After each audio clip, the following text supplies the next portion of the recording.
सतनाम श्री वाहिगुरु साहिब जियो।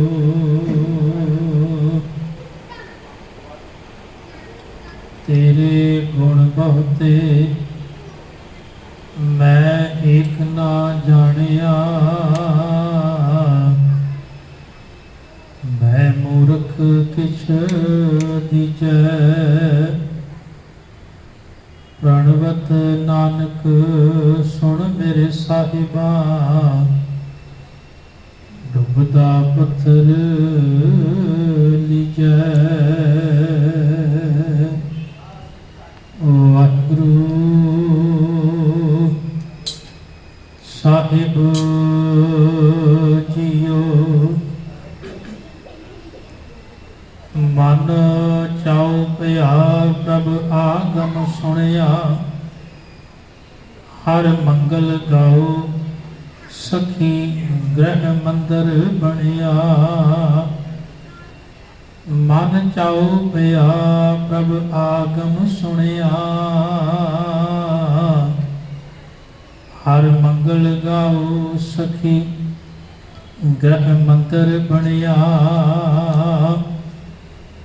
हर गाओ मंगल नित सखिए, सोम दुख ना व्यापे। गुर चरण लागे दिन सुभागे, अपना पिर जापे। अनहत बाणी गुर शब्द जानी, हर नाम हर रस भुगो।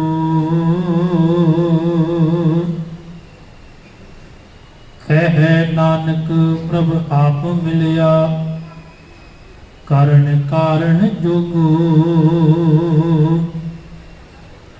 कह नानक प्रभ आप मिलिया,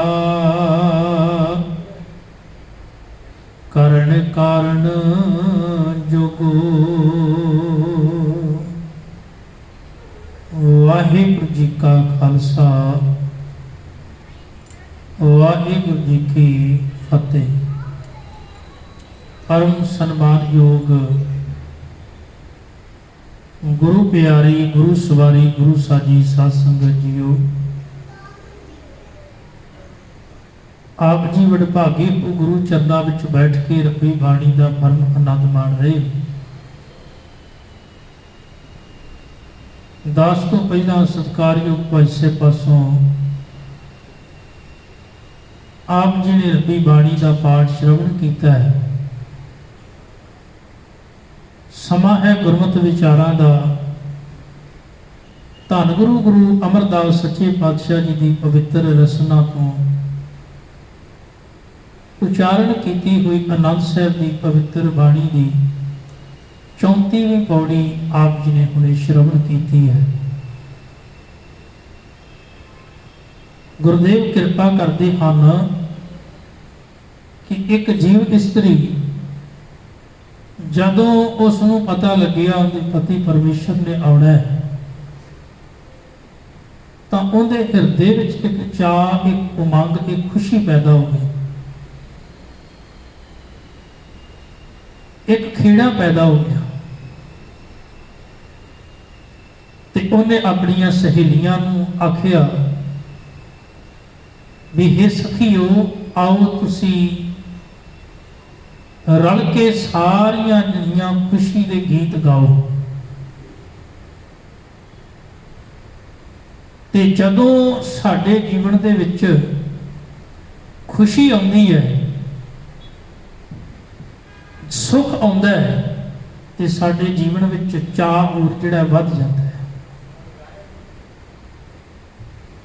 खुशी विच मनुख अक्सर इन्ना चाह नाल भर जाता है कि हर एक मनुख नूं वो न्योता दिंदा है, इनवाइट करता है कि आओ तुसी मेरी खुशी विच शामिल होवो। क्योंकि जिन्ने मनुख उस खुशी विच शामिल होंदे ने, खुशी और भी ज़्यादा वध जाती है। हुण जीव इस्त्री नूं पता लग्या भी पति परमेश्वर ने आउणा है, ਉਹਨੂੰ ਇੱਕ ਚਾਹ ਹੈ। ਇਹ ਤੇ ਕੁਦਰਤੀ ਅਕਾਲ ਪੁਰਖ ਪਰਮਾਤਮਾ ਪਰਮੇਸ਼ਰ ਉਸ ਮਾਲਕ ਦਾ ਮਿਲਾਪ ਇੰਨੀ ਖੁਸ਼ੀ ਲੈ ਕੇ ਆਉਂਦਾ ਹੈ ਕਿ ਮਨੁੱਖ ਦੇ ਜਿੰਨੇ ਵੀ ਦੁੱਖ ਹਨ ਉਹ ਕੱਟੇ ਜਾਂਦੇ। ਦੁਨੀਆ ਦੇ ਅੰਦਰ ਜਿੰਨੇ ਵੀ ਦੁੱਖ ਹਨ ਉਹ ਅਕਾਲ ਪੁਰਖ ਪਰਮਾਤਮਾ ਪਰਮੇਸ਼ਰ ਦੇ ਜਦੋਂ ਚਰਨਾਂ ਨਾਲ ਜੁੜ ਜਾਂਦੇ ਆ ਉਹ ਦੁੱਖ ਵਿਸਰ ਜਾਂਦੇ ਨੇ, ਦੁੱਖ ਭੁੱਲ ਜਾਂਦੇ ਨੇ। ਤੇ ਉਹਦਾ ਆਉਣਾ ਇਹ ਹੈ ਕਿ ਖੁਸ਼ੀਆਂ ਨੂੰ ਜੀਵਨ ਵਿੱਚ ਲੈ ਕੇ ਆਉਣਾ, ਖੇੜੇ ਨੂੰ ਜੀਵਨ ਵਿੱਚ ਲੈ ਕੇ ਆਉਣਾ, ਪਰਮ ਆਨੰਦ ਨੂੰ ਜੀਵਨ ਵਿੱਚ ਲੈ ਕੇ ਆਉਣਾ। ਤੇ ਉਹਦੇ ਤੋਂ ਦੂਰ ਜਾਣ ਦਾ ਭਾਵ ਹੈ ਦੁੱਖਾਂ ਤੇ ਰੋਗਾਂ ਤੇ ਚਿੰਤਾਵਾਂ ਦੇ ਵਿੱਚ ਖੱਚਤ ਹੋ ਜਾਣਾ।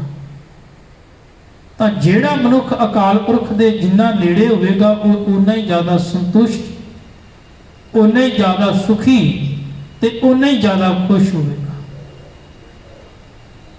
ਪਰ ਇੱਕ ਮਨੁੱਖੀ ਸੁਭਾਅ ਰਿਹਾ ਹੈ ਕਿ ਉਹਨੂੰ ਅਕਾਲ ਪੁਰਖ ਦੀ ਖੁਸ਼ੀ ਸ਼ਾਇਦ ਇੰਨੀ ਚੰਗੀ ਨਹੀਂ ਲੱਗਦੀ ਜਿੰਨੀ ਉਹਨੂੰ ਦੁਨਿਆਵੀ ਪਦਾਰਥਾਂ ਵਿੱਚੋਂ ਮਿਲੇ ਹੋਏ ਸੁੱਖ ਦੀ ਖੁਸ਼ੀ ਚੰਗੀ ਲੱਗਦੀ।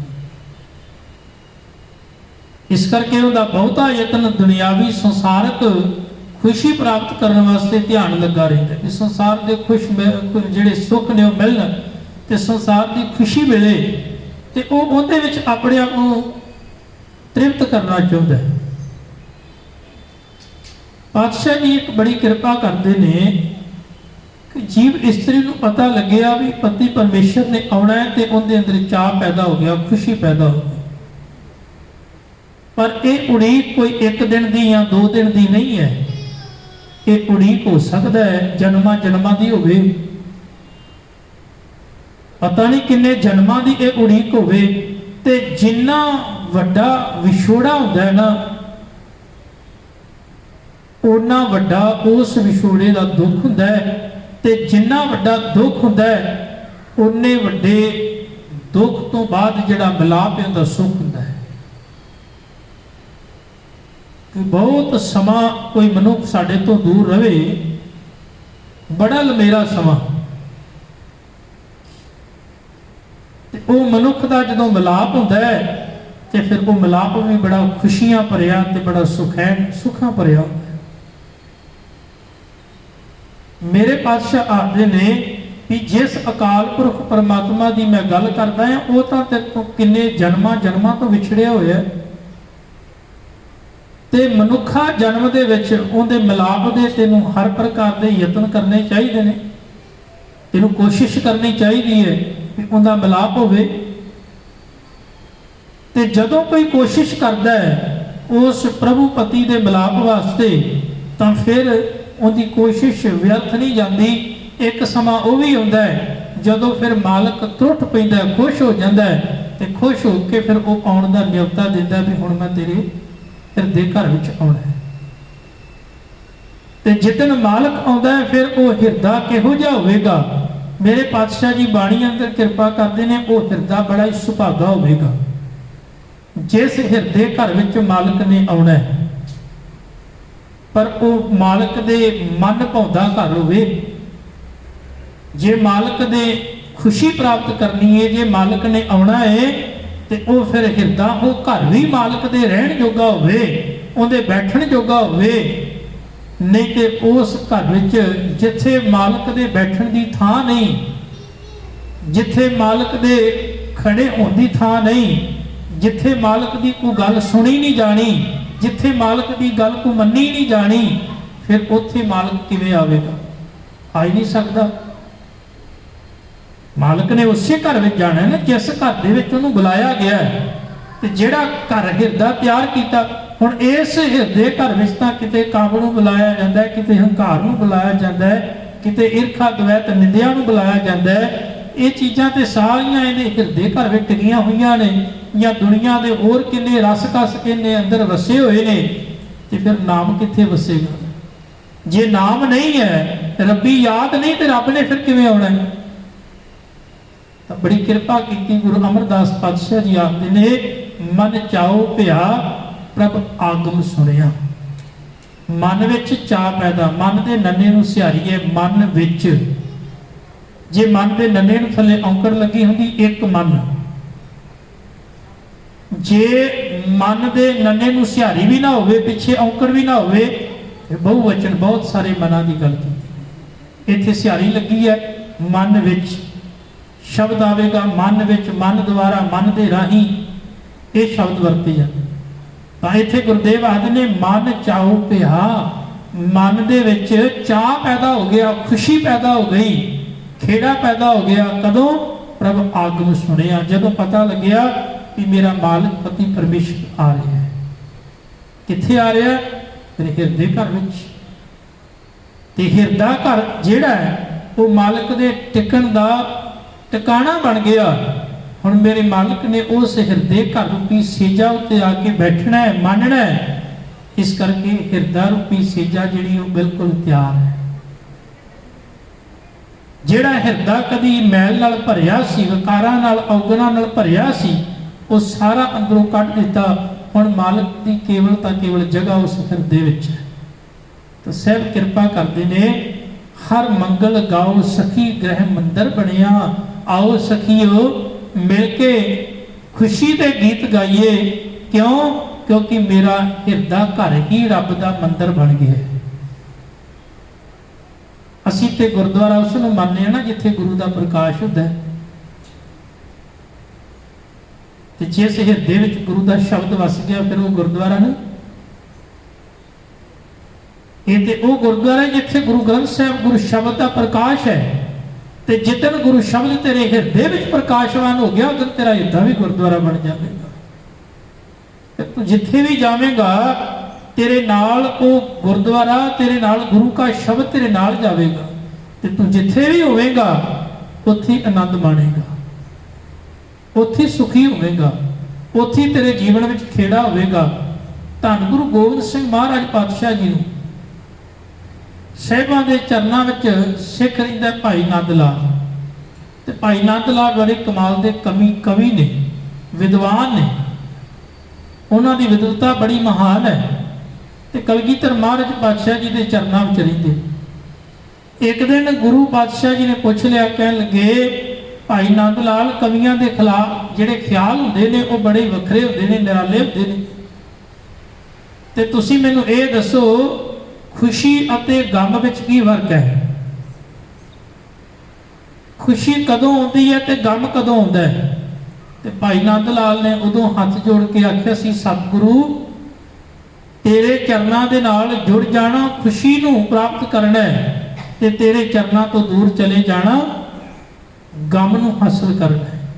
भाव तेरे चरनां नाल जिहड़ा जुड़ गया, जिहड़ा तेरी सिफत सलाह नाल जुड़ गया, समझ उनके जीवन में खुशियां खुशियां ने। ते जिहड़ा तेरे चरनां तो दूर चला गया उनके जीवन में खुशियां चलियां जांदियां ने। साहब ने एवें नहीं आख्या, लख खुशियां पातशाहियां जे सतगुर नदर करे। नदर शब्द जिहड़ा है ना वो बहुत ही कीमती ते अमोलक है। गुरु किसे ते अथाह त्रुठ पवे, खुश हो जावे ते उहदे उत्ते मेहर की निगाह करदा है, ते जिहदे उत्ते मेहर की निगाह हो जावे फिर उहदे जीवन में सदा ही खुशियां ते खेड़े हुंदे ने। साहिब बाणी अंदर किरपा करदे ने कि उस हिरदे घर विच खुशी है, उस हिरदे घर विच खेड़ा है जिथे मालिक तेरी याद है, जिथे तू वसिया होया है। ते जिस घर विच तू नहीं वसिया महाराज वो घर फिर खुशियां तो रहत। घर मंदिर खुशियां कहीं जे तू आवे चित, कह लगे जिथे तेरी याद है, जिथे तू चेते विच है उथे सदा ही खुशियां ते खेड़े ने।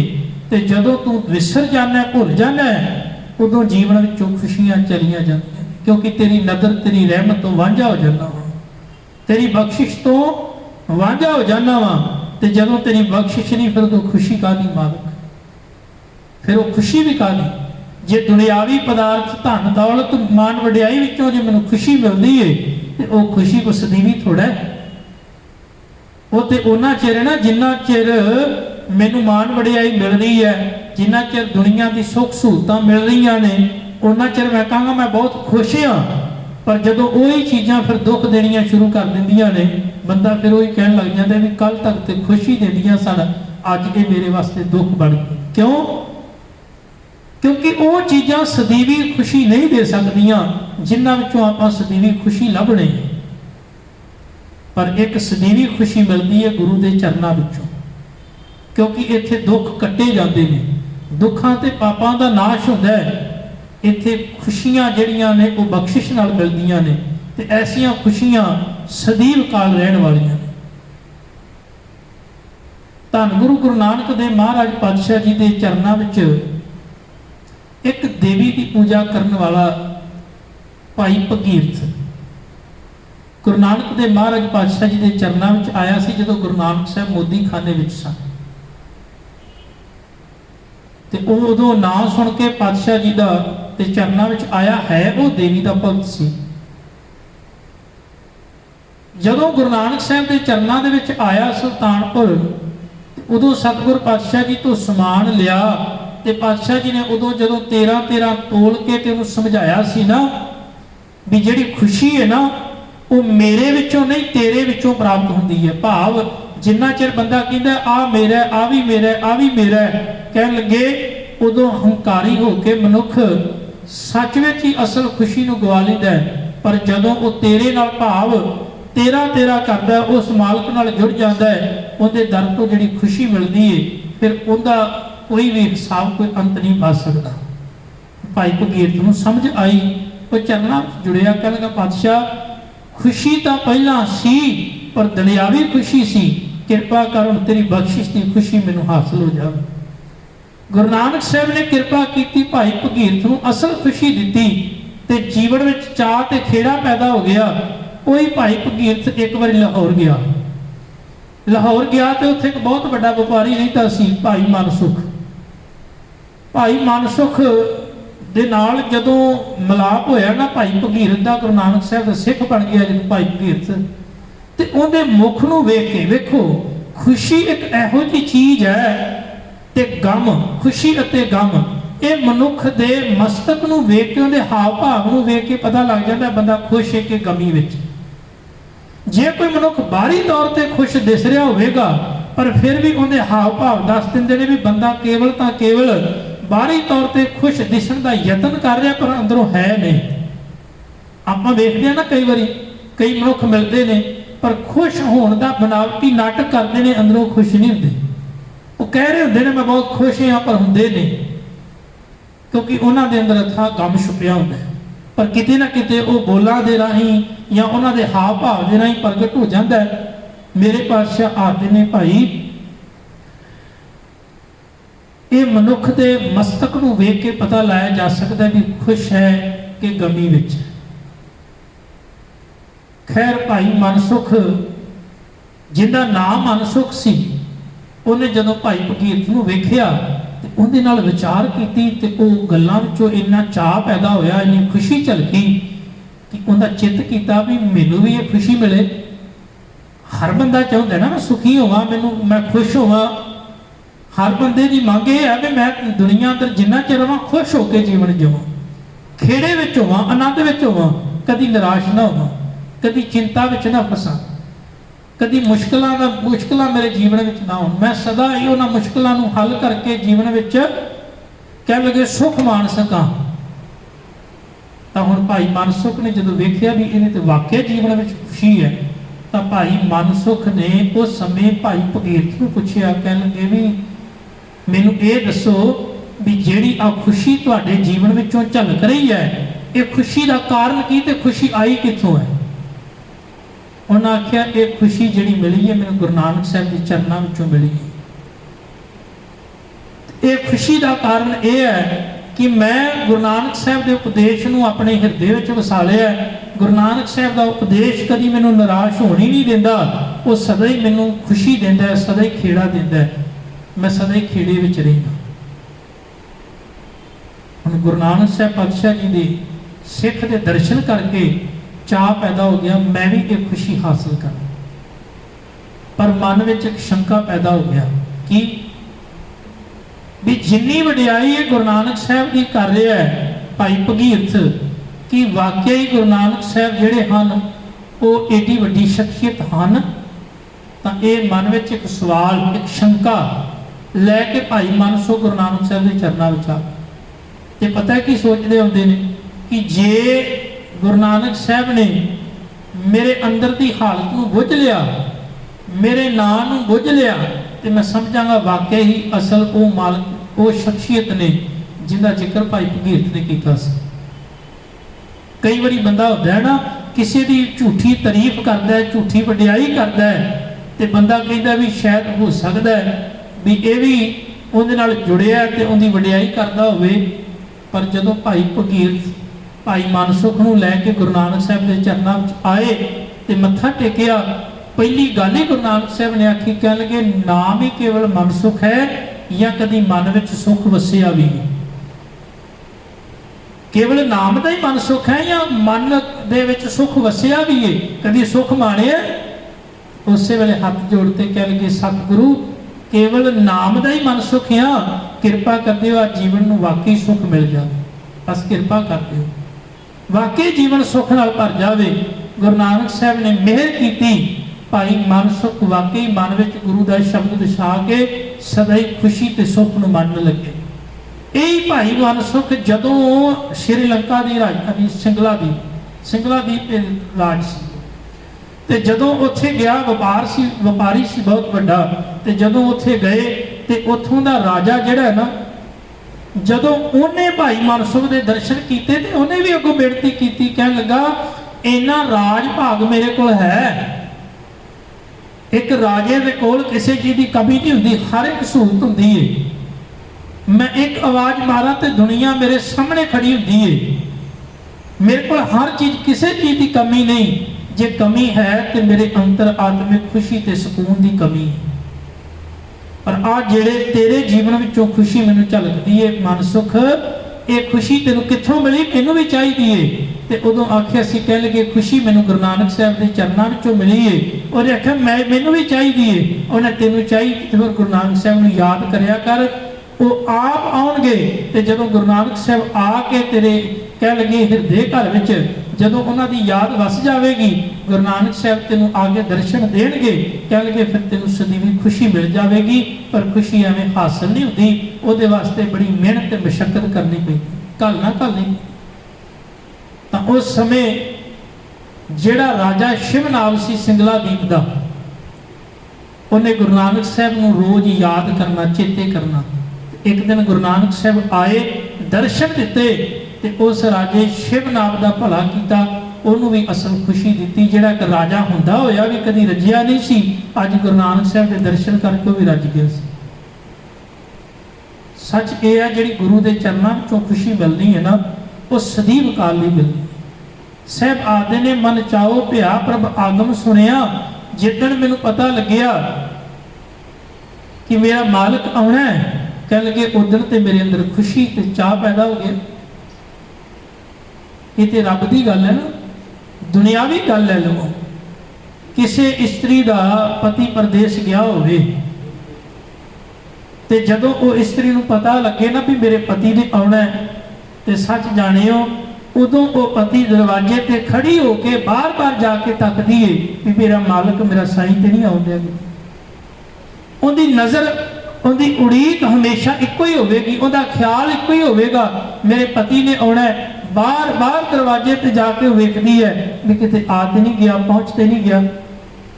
फिर उनकी खुशी वेखो किवें ज़ाहिर करदी, भावें उन्होंने आप सब्जी चंगी ना लगती होवे, वो प्रशादा चंगा ना लगता होवे, पर जे उनके पति नूं चंगा लगता ने प्रशादा वही बनाना है, भोजन उन्हें वही बनाना है। वेखो कभी ख्याल करियो, साडे दुनियावी रिश्तियां दे विच गल्लां वरतदियां ने, वो स्त्री ने भोजन वो बनाना है, आप भावें चंगा नहीं लगता उन्होंने, पर उन्हें अपने पति की खुशी वास्ते भोजन तैयार करना है। फिर उन्हें घर दे विच वो समान रखना है, उस घर नूं इस तरीके नाल सजाउणा है कि उनके मालिक नूं खुशी मिले। वो जदों आके वेखे उनके मन नूं चाह पैदा होवे, भावें उन्होंने आप चंगा ना लगे स्त्री नूं, पर उनके अंदर एक खुशी होती है कि जे मेरा मालिक खुश होगा तो मैनूं उहदे विचों भी तृप्ति होनी, उहदे विचों खुशी मिलनी। सच ये है जिदन मालिक ने हृदय घर विच आउणा, प्रभु ने उस दिन फिर इस हिरदे घर की सेजा नूं जीव इस्त्री उस तरह ही सजाउंदी है। फिर वो इस तरह ही उड़ीक करती है कि जन्मा जन्मा तो जिस मालक तो ये आत्मा विछड़ी हुई है उस मालक दे विच अभेद हो जाए। गुरुदेव आखदे ने मन चाओ पिया प्रभ आगम सुनिया, हर मंगल गाओ सखी हे सखियो आओ, आके खुशी दे गीत गाइए। क्यों गृह मंदिर बनिया मेरा हुण हिरदा जिहड़ा है मन जिहड़ा है वो असल विच मंदिर बन गया, गुरुद्वारा बन गया। हर गाओ मंगल नित सखिए, सोग दुख ना व्यापे। हे सखियो आओ असी खुशी दे गीत गाइए। क्यों क्योंकि खुशी दे गीत गाया, रब्बी गीत गाया, कभी चिंता ते दुख नहीं आउंदे। चिंता ते दुखों तो खलासी हो जाती है। गुर चरण लागे दिन सुभागे, जिदन तो गुरु चरना नाल जुड़े आ उदन तो दिन भागां वाले बन गए, दिन चंगे बन गए। गुर चरण लागे दिन सुभागे, अपना फिर जापे, कह लगे हुण अपने मालक की सोझी प्राप्त हो गई, अपने आप की सोझी प्राप्त हो गई, अपने मालक की समझ लग गई। अनहत बाणी गुर शब्द जानी, हर नाम हर रस भोगो। अनहत बाणी एक रस सदीव रहन वाली बाणी, कह लगे गुरु के शब्द राही समझ आ गई भी जेड़ी ये बाणी है एक रस रहन वाली, भाव इहदे राही जेड़ा सुख मिलना है वो एक रस रहन वाला है। ये नहीं भी अज है तो कल नहीं होगा, जे कल है तो अज नहीं होगा, ऐसा नहीं है। कह लगे सदीव काल ਲਈ रहन वाला सुख है। अनहत बाणी गुर शब्द जानी, हर नाम हर रस भोगो। परमात्मा दे नाम नूं उहदे प्रेम रस नूं सदा ही कह लगे मानो। कहे नानक प्रभ आप मिलिया, करन कारण जुगो। हे भाई तू इस गल नूं अपने हिरदे विच चंगी तरह वसा लै कि जिहड़ा करन कारण प्रभु हर एक काम करन दी समर्था रखदा है ना, करन कारण जोगो, जिहड़ा हर एक काम करन दा कह लगे समर्थ है, जिहड़ा संसार नूं बनाउण वाला रचन वाला है, हर एक हालात नूं काबू रखण वाला है। कह लगे जिदन वो मिल जाता है, नानक जी आखदे हन उदन सदीवी खुशी ते खेड़ा मिलता है। पातशाह कृपा करन प्यारिओ, एक खुशी है जिहड़ी दुनियावी संसारिक पदार्थां मान वडियाई विचों मिलदी है, पर वो सदीव काल लई नहीं हुंदी। पर एक खुशी वो है जिहड़ी मालक दे चरनां विचों मिलदी है, जिहड़ी उहदे चरनां विचों खुशी मिलदी है वो सदीव काल लई है। सब कृपा करन, बख्शिश करन, आपां मालक दे दर तों खुशी वो खेड़ा हासिल करिए जिहड़ा सदीव रहन वाला है, हमेशा रहन वाला है। वो खेड़ा जिदन सानू गुरु का शब्द, गुरु का उपदेश सानू प्राप्त होवेगा, हिरदे का श्रृंगार बनेगा, उस दिन वो खेड़ा भी प्राप्त होवेगा। महाराज सानू सारे चढ़दी कला बख्शण, होइयां भुलां चुकां दी खिमा। वाहिगुरू जी का खालसा, वाहिगुरू जी की फतेह।